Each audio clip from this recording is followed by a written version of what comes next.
Welcome back to another video. In this video we're going to be doing a quick review on the JBL Xtreme 5. So yeah, I didn't expect to get another one of these so quickly. It doesn't feel like too long since we've had the Xtreme 4. But yeah, we had this come out and the JBL Go 5 as well, which I'll be doing a review on after this. So we've got some subtle design changes. We've obviously got the light bar at the bottom and top, which I quite like. It's a nice addition. I'm always a fan of a bit of character, a bit of LEDs going on. Other than that, the design isn't too crazy. Different to last time, it still has a shoulder strap that comes with it. It's got power, Bluetooth and Auracast buttons on top, along with the media buttons. It's got a USB-C port at the back for fast charging. It's got a nice little bass stand at the bottom, which I like that kind of new design language they've got. Obviously, a couple of years ago, they just kind of had feet on each side, but I like that bass on the side. And then you've got the traditional passive radiators on the left and right with the big JBL logos on them, effectively. Yeah, a nice like rugged rubbery design, but these never feel cheap. They're always built well and the materials are really nice. Obviously got a very prominent JBL logo on the front, kind of sticks out quite far. Made of metal, nice material. It's a nice looking speaker. Every part of it feels nice, and it's a clean design. The lights are customizable through the app. So at the moment I've got them on red.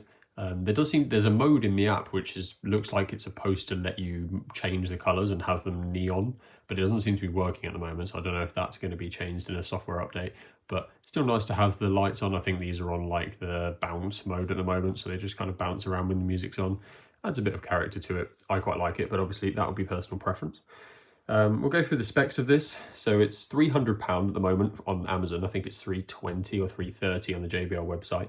But you'll be able to get it around 300. It's got one woofer and two tweeters. So the woofer is 3.9 by 5.7 inches and the two tweeters are 0.75 inches. And their output depends on whether it's on AC power or whether it's on battery.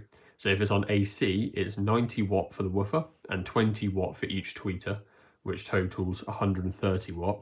If it's on battery, you have 60 watt for the woofer and 15 for each tweeter, so you get 90 watt total. So we're looking at 130 on mains power, 90 on the battery. So there's a 40 watt difference, which is quite substantial, and you definitely will hear that. So if you're at home and you've got the ability to plug this thing in, you might as well. You're getting an extra 40 watt of power out of it, like 50% power almost. So worth noting for sure. This has got JBL's AI sound boost in here, as we've seen over the last couple of years. Works quite nicely in the background, doesn't involve any setup or anything like that. It just sits in the background and makes the audio sound a bit nicer. We've got a frequency range of 40 Hz to 20 kHz, which is just very, very standard by the book JBL stuff. Nothing too crazy on paper. It's running Bluetooth 6.0.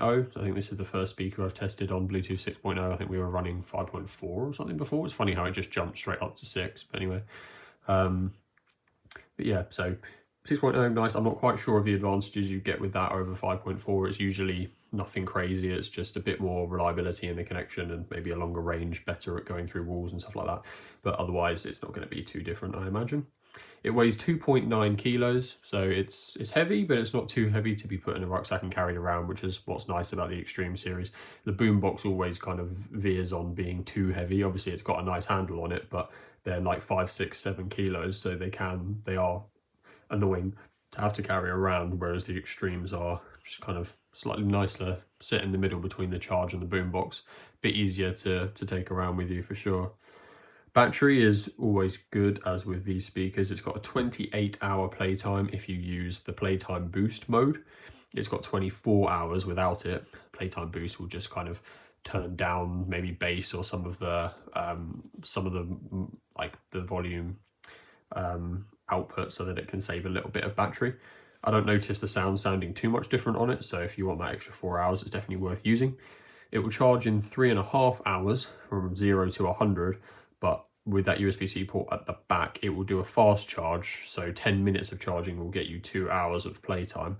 So obviously if you can call out and you've used up all 24, 28 hours of your battery playtime and you need an extra 2 hours or 4 hours, you can plug it in for 10 minutes, run it for 2 hours, then plug it in for another 10 minutes. So you're unlikely to be caught off guard with this. A quick charge will get you another long amount of playtime, so you can entertain people for 10 minutes some other way while it charges up, and then you get another 2 hours. So that's always a nice fast charging feature to have. It's IP68, again, as we expect from JBL. It's dust proof, waterproof, drop proof, everything proof. I think there was a thing on their website, it said all the proofs or something like that. But yeah, I mean, fairly accurate. You can do what you want with the speaker. It is unlikely to ever give you any problems. You can take it anywhere, do what you want with it within reason, and it will be reliable. It's got a smart EQ mode, which analyzes the music or the podcast or whatever you're listening to and changes the EQ slightly for that. So kind of similar to AI Sound Boost in a way. I'm not quite sure how they work together or how they conflict, but kind of a similar thing. Just another bit of AI, or another bit of software to sit in the background and listen to what you're doing and make it sound the best it can do, which is what I like most about JBL in a way, is that you don't have to dig into the app and turn on loads of weird AI settings and do manual EQ stuff. You just get the speaker out the box, press the power button on it, connect your phone and play music, and it will sound good no matter where you are, no matter what you're playing. It just always sounds good. There's no manual setup to it. Obviously, it depends on how you like to listen to music. Some people really like being able to manually customize everything and get the most out of it, but I like to just turn a speaker on, play some music, relax, and know that it's playing at about the best this speaker could do. I don't have to interrupt, so that's really nice. The USB-C port at the back supports lossless audio, so if you want to plug in your DAC or whatever you've got to play some Tidal music through, or I think Spotify do lossless now as well, then you can get that quality bump out of it. I think I was testing some Samsung, there's new Samsung, I can't remember what they're called now, they're called Music Studio speakers that do lossless as well. And I changed my Spotify from lossless to very high and didn't really notice any difference personally. But maybe I'm not, I was just using my phone, so maybe you need some more sophisticated audio gear. But if you've got that and it means a lot to you, then it's nice to have it. You're not going to complain. It's got Auracast, obviously, that button at the top, so you can just press that, press it on any other JBL speaker with Auracast, and it will just connect by itself within seconds. I love Auracast, it just works straight away.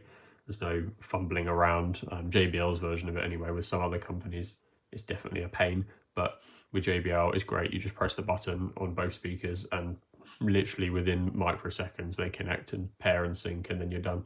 So that's brilliant. It does also act as a power bank, so you can use that USB-C port on the back to charge your phone, to charge out. And yeah, we've kind of spoken about the app and the lights, so that's about it as far as spec goes. It's not missing anything really. A standard JBL package, you just scroll down the website and you see everything you want to see, nothing too crazy. There isn't really anything new here, I don't think, over other generations. Maybe that smart EQ mode is something new, and lossless USB-C might be new for the Xtreme series, but I'm not sure, apart from the lights, obviously, we're seeing anything too drastically new here. These speakers just have incremental upgrades year on year. The drivers might be a bit better, but we'll see. We'll listen to it and we'll see if it's the reliable Xtreme speaker we expect.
sound test over. As you can see from the frequency chart, this is a fairly flat sound actually, which is quite impressive. We're not really missing any parts of the audio. It's, you know, it's loud and consistent throughout, which is what you like to see. Obviously you don't want to see a graph that's spiky all over the place. That was 80% volume, and I think we were seeing low 100 decibels at some point. So it is a surprisingly loud speaker as well, definitely louder than I expected when I first kind of turned it all the way up. I was like, wow, you know, that is impressive. And obviously at the moment it's only on battery, so we're only using 90 watt. If you plug it in, we get an extra 40 watt. You'll get extra volume, extra thump to the bass, and you might see that frequency chart pick up a little bit in the high end there. But yeah, I mean, overall, you know, for a battery powered speaker for £300, which these days, you know, it's not, you compare a hell of a lot more than that for much worse speakers. So it's just a really good all-rounder. It will, you know, it will play any podcast, any song, any genre, and it will sound effectively the best in its class. The bass is strong and thumpy, as you'd expect it to be. I haven't messed with any EQ or anything like that. That's just how it comes out the box. It sounds brilliant.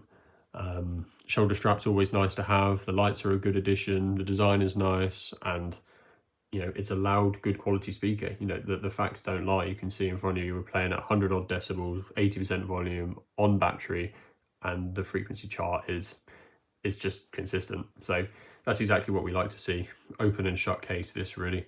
If you want a portable speaker for 300 quid, which is going to give you the best performance, then you're looking at it really here. As far as I'm concerned, there isn't, you know, there are better value offerings potentially from Soundcore, or, you know, they've got the Boom 2 or the Boom 2 Plus, whatever it's called, which is, you know, side by side would be a good battle, but you're not, you know, they're in the same league for sure. And this is a much nicer built speaker, that's for sure. So if you're looking for something in this range and this is your budget, then this is a very, very safe speaker to put your money in. Let me know what you think. Are you going to be picking one of these up? Do you want to see me compare it to anything? Drop a comment down below.